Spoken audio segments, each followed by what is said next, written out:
Apart from trend lines, support and resistance levels are the most important concepts in technical analysis. They represent horizontal levels at which the price is likely to bounce, or rather get rejected in the case of a resistance. In other words, a support line indicates a level at which there will be a lot of buyer demand, and if the price goes down to it, it is likely to bounce back, whereas a resistance line indicates a level at which there will be a lot of supply from sellers, and the price is likely, but of course definitely not guaranteed, to be rejected if it reaches it. Now, the reason that support and resistance levels work is simply psychology. To take an extremely oversimplified example, we can imagine an asset that goes from $0 to $10,000 and then back to $5,000. Now, let's imagine that someone bought a lot of this asset at $10,000 and that after going to $5,000, the price moves back up to $10,000.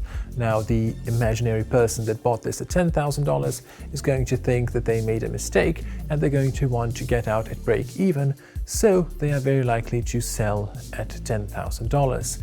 This is why the level will become resistance, because a lot of people will be thinking like that and they will be very likely to sell. Hence, the price will have a very hard time moving past that level. Now, support and resistance levels are interchangeable in the sense that support can become resistance and vice versa. So, for example, if we imagine a resistance level above where the price is currently at, and then the price breaks out above it, and if it then heads back towards this previous resistance level, this level will then act as support, and it is quite likely to hold. So this is something that's called a retest, when a resistance becomes a support level, and vice versa in the bearish case, when a support becomes a resistance level. And this is also referred to as a flip, so flipping resistance into support, and of course vice versa. Now, oftentimes something that happens on charts is that there will be a support level below the current price and a resistance level above it.